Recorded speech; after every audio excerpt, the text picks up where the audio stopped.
जय माता जी महिला बचत गट आयोजित ये हल्दी कुमकुम का कार्यक्रम बहुत ही सुंदर है, बहुत ही अच्छा है। अच्छा और सुंदर इसके लिए है क्योंकि इस कार्यक्रम के आयोजन करने वाली भी बहुत अच्छी और सुंदर है और बहुत अच्छा लगता है कि अपनी महिलाएं आगे आके कुछ कार्यक्रम रखती है और हल्दी कुमकुम का अपने आप में एक अलग महत्व है क्योंकि हमारी जब शादी होती है तब हमको हल्दी लगती है कि नहीं? और हल्दी के बाद क्या लगता है? तो कुमकुम लगता है। तो जब से हल्दी और कुमकुम लगता है तब से लेके आखिरी सांस तक अपन ये हल्दी कुमकुम मनाते हैं। जो हमारा सौभाग्य है उसको हम सबके साथ मिलके सेलिब्रेट करते हैं। तो सारे महिलाओं को मैं यही बोलना चाहूंगी कि अभी आज बोलूं तो क्या बोलूं, भाषण करूं तो क्या करूं, क्योंकि हम सब घर में काम करने वाली महिलाएं हैं। मैं इधर कुछ और बोलूंगी आपको समझ में नहीं आएगा और फिर क्या ही सुनोगे और क्या ही समझोगे। इसीलिए मैं सारी महिलाओं को बोलना चाहूंगी, धर्म और जात कौन सी भी हो, पति सबके होते हैं, बेटे सबके होते हैं, सबको सुबह उठना ही पड़ता है, सबको टिफिन बनाना ही पड़ता है, सबको खाना बनाना ही पड़ता है, सबको झाड़ू पोछा करना ही पड़ता है। इसलिए मैं हमेशा बोलती हूँ जात और धर्म मायने नहीं रखता। महिला ये बस एक महिला होती है और उसको उसके काम करने ही पड़ते हैं। और ये सब काम करते करते जब हम ये हल्दी कुमकुम रखते हैं तो ये हमारा त्योहार होता है जिसको हम अपने अंत समय तक मनाते हैं। आज साईनाथ नगर वालों से मैं इतना कहना चाहूंगी कि मेरे शादी को 2 साल हो गए, पर मैंने आप लोगों को क्या दिया शायद आप भूल गए होंगे। जब पुष्प विहार पे रेलवे के समस्या के दौरान बुलडोजर चला था तब यही कारकर साहब की बहू उस बुलडोजर के सामने खड़ी थी कि कुछ भी हो जाए चाहे जो हो जाए पर मेरे लोगों का घर नहीं टूटना चाहिए, क्योंकि घर का महत्व सबसे ज्यादा पता है तो उस औरत को पता है, उस महिला को पता है जो सुबह उठ के उसको सजाती है, उसको साफ रखती है, उसको बनाती है और ऊंचा करती है। वो घर का महत्व उस महिला को ही पता रहता है। और अगर कोई बाहर का आदमी आके हमें घर छीनने की कोशिश करे या घर छीनने की बात करे तो कैसा महसूस होता है ये हम किसी को बोल नहीं सकते, किसी को बयान नहीं कर सकते। तो जब ये 1.5 साल हो गया इस बात को, जब पुष्प विहार में पहली नोटिस हमें आई थी रेलवे की, आप लोगों को शायद पता भी नहीं होगा, पुष्प विहार से आई, तब हम पुष्प विहार के लोगों के लिए झगड़े किए। 1.5 साल पहले की बात है, तब कोई मुंबई महानगर पालिका इलेक्शन नहीं था, तब बस हम ही थे और शिवसेना ही थी और शिवसेना ही लोगों के लिए झगड़ा कर रही थी। और उसके 1 साल बाद साईनाथ नगर में नोटिस आना चालू हो गया और उसका सिलसिला आज तक जारी है कि नहीं है?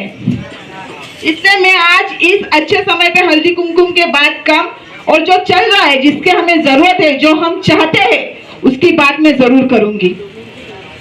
तो जब ये रेलवे की नोटिस आने लगी तब हमारे लोगों को प्रश्न पड़ा कि हम अब करें क्या, हम जाए किधर? 40-50 सालों से हम लोग इधर रह रहे हैं।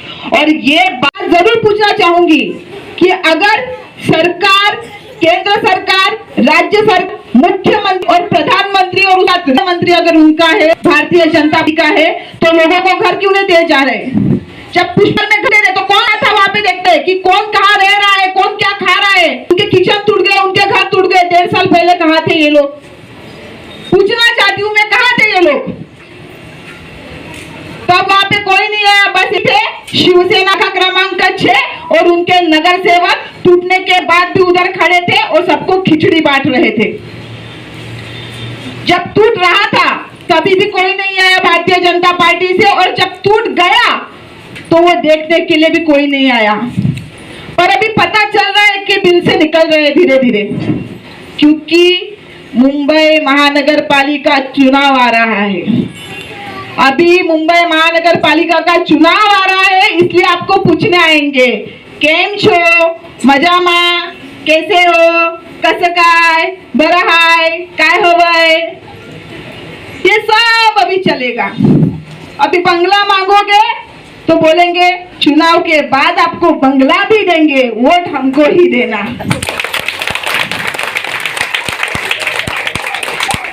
पर उनको भी दिखा दो हम मुंबई की महिलाएं हैं, ये नारी मुंबई की है, पागल नहीं है।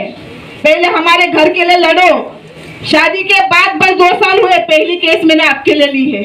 मैं भी कोर्ट में जाती हूँ, सरकारी काम में क्यों घुसपैठ की, बुलडोजर के सामने खड़ी हुई थी ना, क्योंकि स्वर्गीय प्रकाश करके साहब आपके लिए खड़े थे। आपके घर, बस आपके घर नहीं मेरे घर भी है। मैंने जब शादी करके आई तब मैंने बोला मैं बस स्वर्गीय प्रकाश कारकर साहब की बहू नहीं हूँ, पूरे प्रभाग क्रमांक 6 की बहू हूँ। इसलिए प्रभाग क्रमांक 6 के किसी भी घर पे आपत्ति आएगी तो पहले मैं खड़ी रहूंगी। आज हमारे पास सत्ता नहीं है, आज हमारा मुख्यमंत्री नहीं है, आज हमारा प्रधानमंत्री नहीं है, बस एक ही चीज हमारे पास है, वो है ईमानदारी। और ईमानदारी है उद्धव बाळासाहेब ठाकरे से।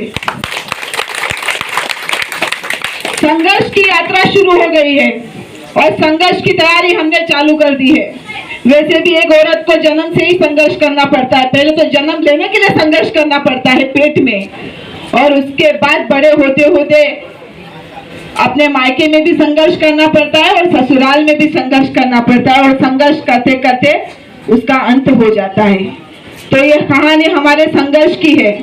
जब तक संघर्ष कर सकेंगे, ऊपर जाके हमें भी स्वर्गीय प्रकाश कारकर साहब को मुंह दिखाना है, तो अगर लपेट के जाएंगे तो हम समय में भी ईमानदारी के चादर में ही और कफन में ही होके जाएंगे। तो इसलिए मैं सबको निवेदन करना चाहूंगी कि जो रेलवे का विषय है बहुत गंभीर विषय है।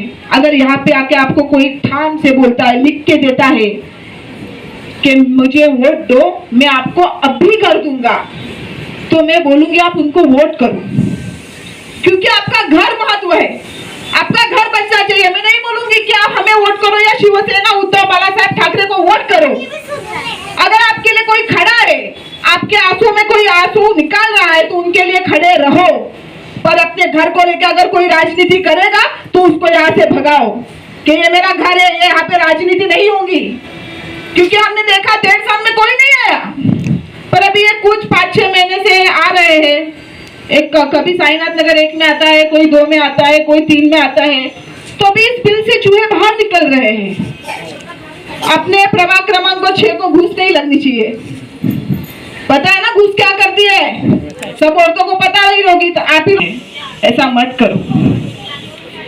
आज 85 से यहाँ पे शिवसेना है, आपके तो घर के पीछे शिवसेना की शाखा है। आप तो हमारे पड़ोसी हो,